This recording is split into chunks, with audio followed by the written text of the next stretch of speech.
Hi guys! Samahan niyo ko ulit for today's video. Ganap pa pala ito nung second grading ng Kuya Cypher. Nung nakaraan lang naman ito kaya ilaban pa rin natin.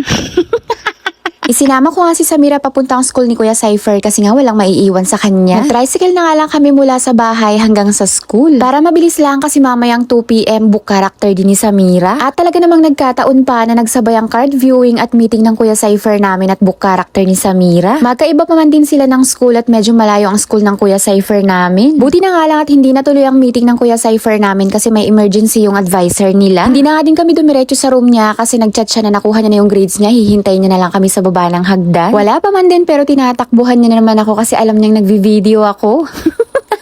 Pumila nga muna kami bago makalabas kasi mahigpit yung mga security guard nila. Medyo maaga pa kasi yan at hindi pa talaga oras ng labasan ng pang-umagang schedule. Sumakay nga kami ng tricycle papuntang Novaliches Bayan kasi wala namang diretso sa bahay na tricycle pag galing sa school nila. Medyo maaga pa naman yan kaya sabi ko pwede pa silang bumili ng gusto nila sa bayan. Treat na lang din kay Kuya Cypher kasi matataas naman yung mga grades niya. Yung AP niya nga lang medyo bumaba pero sabi ko okay lang, bawi na lang siya sa third grading. Makulimlim nga nung araw na yan at medyo umaambun-ambun pa. Buti na nga lang at hindi naman lumalakas, wala pa naman kaming dalang payo. Pagkababa nga namin ng tricycle ay nakakita ako agad ng nagtitinda ng gulay. Pumulot nga ako agad ng bulaklak ng kalabasa at saka sigarilyas. Para hindi ko na problemahin ang ulam namin mamayang gabi kasi meron pa naman akong sitaw doon tsaka isda. Dinengdeng lang tapos piprituhin ko lang yung isda ay okay na. Sabi ko kay Kuya Cypher madalian lang kaya sa Korean store na lang siya pumasok. Next time na lang kami kakain sa fast food kasi nga aayusan ko pa si Samira. Sabi ko nga sa kanila dyan ay mamili sila ng gusto nila at ako'y bibili din. Basta nagpupunta nga kami dito ay lagi akong bumibili ng beef inoki, paborito ko kasi yan. Si Cypher at Samira naman ay yan lang naman lagi yung pinipili nila pag bumibili kami dito. Gustong gusto nga nila yung ice cream na tinda dito sa Korean store. Naalala ko nga pala wala na pala akong stock na kimchi. Gustong gusto ko din kasi yan at kinakain ko siya pag nauumay ako o kaya sinasabay ko siya sa kanin. Ilang beses na din ako nakabili sa kanila ng kimchi at talaga namang masarap yung timpla nila. Minsan sa Save More nakakabili din ako doon. Ayan, tapos naman na silang mamili ng kanya-kanya nilang gusto kaya magbabayad na kami. Bigla ko din pala naalala at wala na rin pala akong mushroom. Yan nga din pala yung isa sa pinakagustong binibili dito kasi paborito ko din yan. Ginigisa ko nga lang yan at nilalagyan ko lang ng oyster sauce tapos masarap na. Minsan naman nilalagyan ko siya ng hipon. Isa na nga din ako na nagugustuhan yung mga Korean food. Pagkatapos ko ang mabayaran ay nag-aya na akong umuwi at saglit lang kami dyan sa loob ay halos umabot na ng 800 yung binayaran ko.